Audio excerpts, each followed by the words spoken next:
Hello and welcome to Village People. Today I'm in Ponte Becker, another village that enjoyed a glorious industrial past. Now there's a rather sleepy feel to the place, which belies the sheer strength of characters that inhabit it.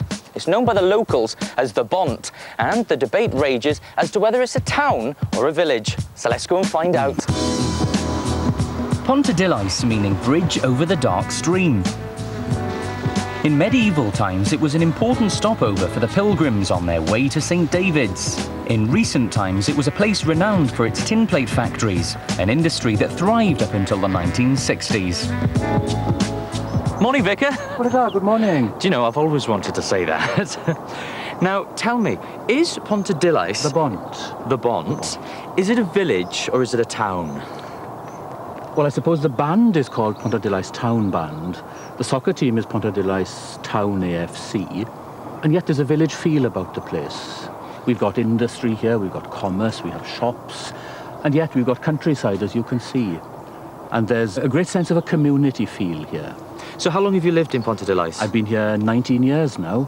I didn't know much about the Bont. I'm from Swansea, which isn't so far away, and when I was a child, the Bont was just the gateway to the west. Sunday school trips to Tenby, we had to come through.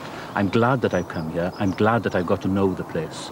And I'm being very rude here, because who's this? This is my daughter, Bethan. Nice to meet you. Hi. So what's Ponte Becker got for youngsters? Well, there's organisations such as the Scouts and the Guides and the Town Band and, of course, the biggest and best St John's Ambulance in Wales. But to do activities, there's an outdoor swimming pool in Hendy, but it's a bit chilly for this time of year. We have to venture to Swansea or Llanelli for anything else. Oh, we're not that brave for an outdoor swimming pool. No. But, do you know, I'm getting a sense that people are very fit here in Ponte Becker. So why do you think people are fit? And you know, have you noticed that? Yes, I have. We did a little survey some years ago, and we discovered that the Bont actually has the highest percentage of 80-plus-year-olds in any region of West Glamorgan. But people did work hard, very hard here, and I think that is the legacy that's been handed on. There is a kind of innate fitness. Caring as well, this sense of community. People do look after each other, belonging, love even. I think you're right. And do you know what? I think I can feel love in the air. Go and look for it. Love is in the air, everywhere I look around. Edwyn Davis is a sculptor who's channeled his artistry into creating tokens of love. Aha, love spoons. These are fantastic. So how long have you been making these, Edwyn? Well, doing this since 79. And how did you learn to make something like this? Well, I've always been doing wood carving since I was a youngster type of thing, and just kept on from that. And where did the original idea come from for love spoons? Well, it started from about the 16th century, where kind of the boy, if he wanted courtship with a girlfriend or kind of marriage, then kind of he'd carve one for her, and if she accepted, then courtship began. I've been looking around. Why has this one got a pair of balls? Well, these represent how many children was expected from the marriage kind of then. So how do you know which tool to use? Well, kind of usually kind of the half-round one we use mainly because it kind of takes the bulk of it off. That's the rough work. That more or less roughs it all off. So we've got small ones kind of here then, which are kind of ideal for when you come to daffodils. You can do little veins that are in the daffodil and the little pod that's inside. And then you get some kind of where the leaves shoot up as well then. There is so much detail, and I've heard you've got a huge collection. Can we have a look? Yes, certainly. Come on, lead the way. So, how long would a spoon like this take to make? One like that will take about 3 hours for me to carve it, and then the wife will be kind of polishing and everything, and that'll take about another 3 hours. It's beautiful. And I'm looking along here. What's the significance of this one here? This is one of my own designs, which is kind of a Celtic knot, and it means no beginning, no end to it. And do you export these? Yes, we export kind of to quite a few countries, and we do a mail order. I bet the Americans love these. And look at this, pièce de résistance. How much would a spoon like that cost? Well, one like that will cost over £1,000. Over £1 million? That Yes, was well, wishful like, thinking. Yes. Well, £1,000 worth every penny. Well, I tell you what, it's great to meet you, and it's just so romantic. Can you feel the love in the room? Love is in the air.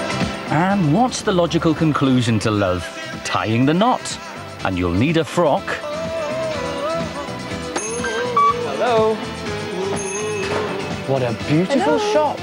Hello. This is gorgeous. Oh, thank you. Fantastic Thank you. shop. Thank you. Thank you. Well, this is the fashion part of it. Obviously, I'm in bridal, and there's the rest of it in the other part of the shop. Oh, I'd love to see Can the I show you bridal some? way. Yes, fine. Lead Please the way. follow. Please follow. Let's have a good nose. Now look at this. They do say, never mind the quality, feel the width, but this is particularly good. Look at the detail on this. It's not beautiful, and it's all hand painted. It's beautiful. Fantastic. Now, tell me, is marriage coming back into fashion? I don't think it's ever been out of fashion. I'm a true romantic myself, and I've been married for nearly 40 years next year, and I'm quite proud to say that with this business, I think, maybe I shouldn't say, but I think I'm the right person to give some advice to young brides, I think. Yeah, it's very romantic. And Thank you. you've got a prominent shop. It certainly caught my eye. Yeah. How's business in Ponte Delice? Well, excellent where I'm concerned. I mean, people will travel from all over, but it's lovely to have the village people in because you feel that you're giving them that attention because you know them as well. And, of course, you can become friends with brides wherever they come from. You love know? it, don't you? I love Let's it. go through here. I can't believe how many frocks and bridal gowns you've got. Well, there's about 300 different gowns altogether between the bodices and the skirts that you put together. I was going to say, because not every woman is built like Kate Moss, the supermodel. So how do you make everyone look special like a princess? What's your secret? Well, first of all, the bride is special herself. The inner beauty comes out, and then it doesn't matter what size they are, everything is really, really perfect on them. I'll just hand this to you because I think that's something that a bride, maybe if they're small or large, it doesn't matter. It'll just give them nips in at the waist, or it gives them a bigger bust, or it gives them a lower bust, or whatever. Battleware. Battleware. And it pulls you in. I like it. Come on, let's go here. I can't believe how far this place goes back. How did you get into this line of business? I just love being with people, I think, and it sells itself because they're so beautiful and everybody just comes in and feels at home. And that's the fact, because my husband was a miner, he retired, and it was his money. And I got into the business and I thought it's got to work, and it's worked. So the name Pleasure. Well, I was thinking of a Welsh name, not being rude, but I just wanted something original, and Pleasure is Welsh for pleasure, and of course my husband is called Di Pleasure, which is Di Pleasure. It's not true. And Di in Welsh is two. Two, so there's two pleasures. Double the pleasure. Double the pleasure. Right, okay. Right. I know this is principally a bridal shop, but who goes for the Welsh kilt? Well, the Welsh people, of course, because as you can see with the sporran, it's got the Welsh dragon, and it's got the goat's hair. Is that real hair? Yes, that's real goat's hair. Yes, and you've got the dragon on the buttons, and of course the tartan is the Welsh tartan. And finished off with a delightful dicky bow. Yes, in the same quality, 100% wool. It's really, really... I could see myself in that. I could see yes. myself in that. And what are the do's and don'ts when wearing a Welsh kilt? Well, no handstands, no cartwheels, or animal impressions. And talking of impressions, I'm going to pop along and meet a man with impeccable taste. Hello? Hello? Hello? Well, looks like the right place. Definitely the house of an actor. But the house is empty. What do you want? Oh, don't do that. Ladies and gentlemen, Antony Hopkins, otherwise known as Griff, here in Ponte Delice. Sorry about that, Howard. Now, this might sound like a daft question, but have you always looked like Antony Hopkins? Well, people have been telling me for years and years, long before he ever made Silence of the Lambs, that I looked like him, but I didn't think there was any mileage in it. But last year I met Sean Connery and Jack Nicholson look-alike, and they said he'd got to go for it, and they've been very big help to me. It's big, big business. And you must have had some interesting look-alike jobs. Yes, I've done quite a few now. I think the most interesting one was in Madame Tussauds in London, because they have functions there in the evening, corporate functions, where they make a meal and what have you. And they often have a look-alike standing with the wax figures as they're going in, and it's completely still. Then all of a sudden, he starts moving. But they went a step further with me. They took me dressed like this at about 10 o'clock, down to the Chamber of Horrors, put me in a cell with Dennis Nielsen and Donald Nielsen look-alike, and I was there.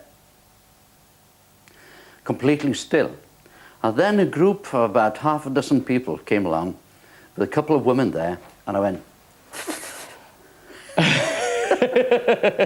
And it works. oh, it works. they absolutely jumped out of their skin. And how far do you push this? Do you sign autographs? Well, I don't sign them as Antony Hopkins, no. I might sign them Love from Tony, and Tony could be anybody. Yeah, people ask for photographs, especially when I'm working. You know, that's a look-alike. And do you date tasty ladies? Ladies are perfectly safe with me. I go for men who are teetotalers because they have nice, fresh liver, and it's very nice with some fava beans and a nice candy. Oh, cheers, Griff. OK, coming up after this short break, I'll be projecting my voice and rubbing down an old banger.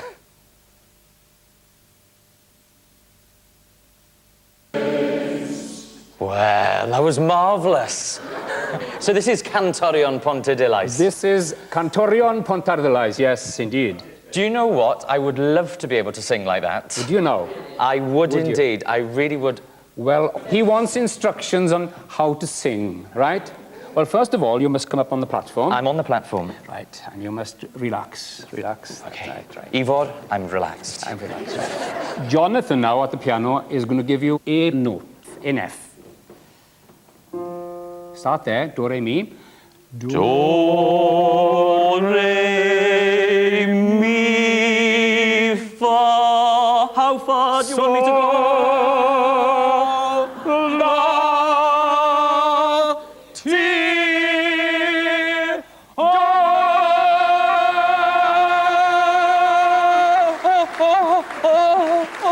Ivor. Now then. No, because of course, Ivor, breathing is a very important part of the equation. Yes. Can I ask these ladies, do you use your diaphragms when you sing? We use everything. Now, you use, this lady here uses... can. Now, how long have you been singing with Cantorian Ponte? Oh, from the word go. And Started you give it a lot of oomph. Where does your energy come from? from down here right up.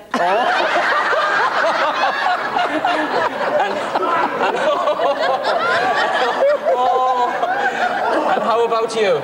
Yes, I've been in the choir about 3 years. Yes. And do you do the same thing, or does it come from the side? From the toes? All the way up, yes. And how about you? From the heart. From the heart. Sings with passion. So, how do I complete my lesson so that I'm capable of singing and projecting properly? Well, diction is important as well, mind you. So, read that first line. Let me hear you. Be still, for the presence of the Lord, the Holy One is here. Could you sing that line for us?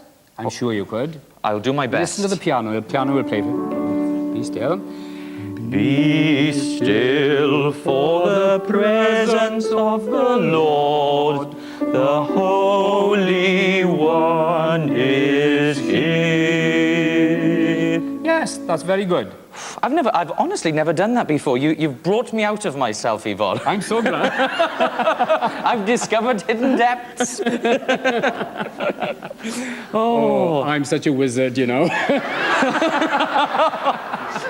Can I sit at the back and join the men's By team? all means, by all means. I suggest you go to the bass section. Bass. I will go to bass. Thank you, Yvonne. That's all right. He's magic. He's magic.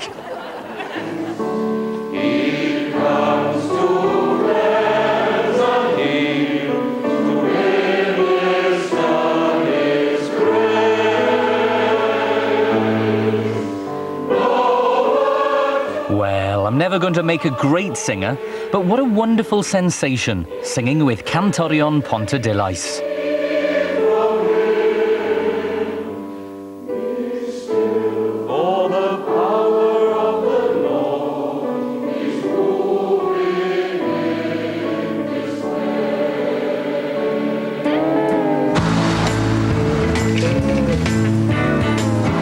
Now, there's any number of ways you can get around the Bont, and I'm going to meet a man who has his own unique way of doing it.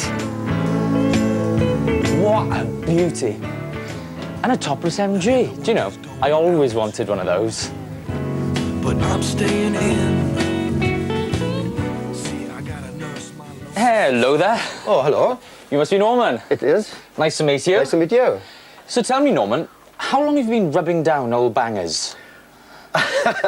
Not very long actually, because the first car I had, which was the MG, was in very good condition. So I bought this because I just retired and I wanted something to do during my retirement. Well, it doesn't look very high-tech. Is it petrol or coal?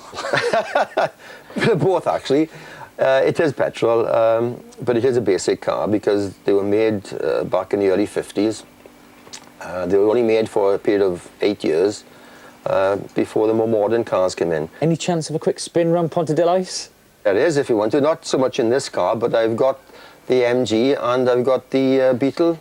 I think it would have to be the Beetle. That's that shining paintwork. I think that's the one I think we ought to head off in. That's a 1953 Beetle, and this is a superb car. Come on, let's go for a spin.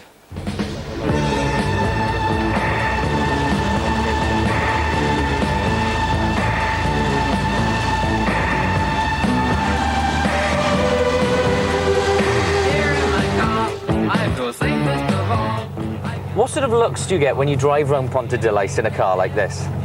Quite a few people notice us. Other people just ignore us completely.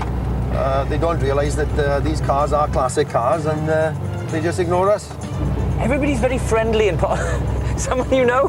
That's my nephew, that is, yeah. I was about to say, everybody is very friendly in Ponte Ice. Everybody's waving. It is a close-knit community.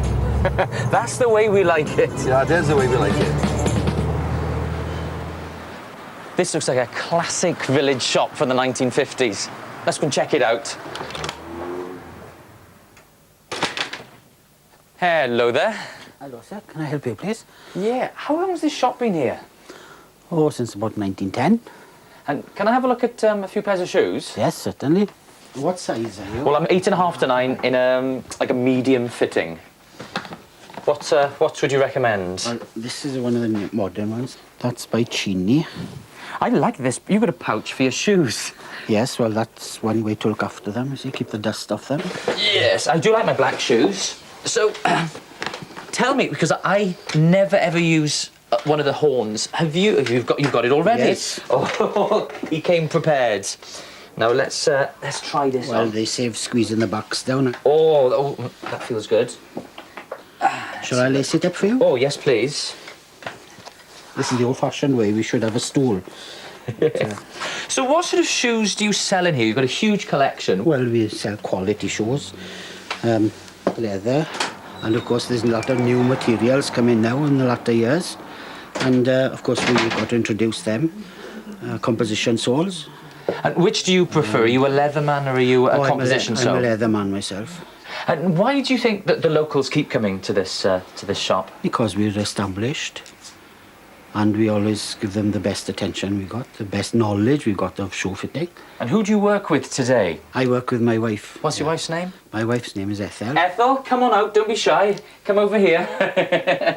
Now, what's it like working with your husband? Terrible. How long have you been married? Too long, 43 years. Oh, wow. Now, what's the oldest pair of shoes you've got in this shop? I should get you one now. Yes? Yes. Oh. What'd she get? She's getting the ladder. She's getting the ladder. This is a... Oh. No. Now then. You're not going to do anything too dangerous. No. Look at this. She's like whip it up a drain pipe. You okay up there? Yeah. This is exciting. So what sort of shoe is this? It's one of the best qualities you can get, which is church. Today they're around the £250. A lot of money, but you got the quality is... Quality, all leather, leather-lined, leather soles. So tell me, Ethel, when was Ponte Ice really thriving? Well, I started about 46. Well, you can say just after the war, it started picking up. And then, say, 50s to the 70s, you know, it was quite a thriving little village. But, of course, when later on, it's just gone downhill a little bit. Well, do you know what? It's been lovely meeting you both, but I'm going to pop that there and nip outside and meet some more people from Ponte Ice. Yes, Thank you very much. Yes, A treasure, a shop straight out of the 1950s. Amazing place and amazing people. Now, down the street, right next door to the wedding shop, there lives a man who's nearly 103. Hello there. It's Howard from Village People on HTV, and I understand it's your birthday very, very soon. It's your birthday very soon. Very soon, yes. Well, many congratulations, and this is from everybody on Village People. So, there we go, there's some flowers for you. How are you? I'm very well, thank you. Now, tell me, because you've lived in Ponte for a while. Tell me how old you are first. Now? Yes. Oh, I shall be 103 in a few days. Yes, fantastic. Well, I think that's amazing. Now, how long have you lived in Ponte Since I was born. So you've... I've never lived anywhere else. I've lived in Swansea, yes.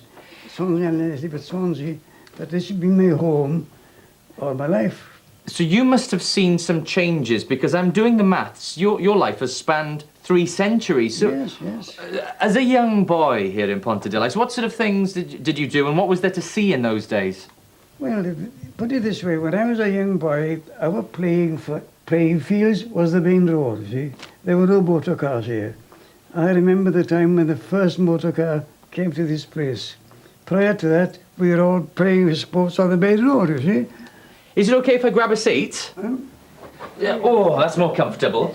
So, what would you say is the mood of Ponte Very friendly village. Everybody knows everybody, and that has not changed. There's not been any influx of foreigners here at all.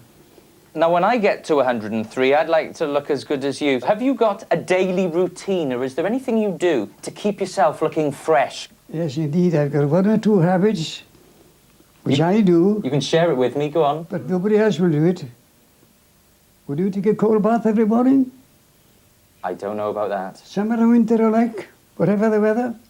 And I do. That surprises you. When I say cold bath, a cold shower every day from the cold water tap. Right over. I did this morning. What do you eat to stay fit and healthy? If you ask me what I don't eat, it'd be easier. So what don't you eat? And I don't eat any meat to start with. None at all. I won't touch meat. Not for years now. And do you dabble with foreign food? Do you eat Indian takeaways and French food? No.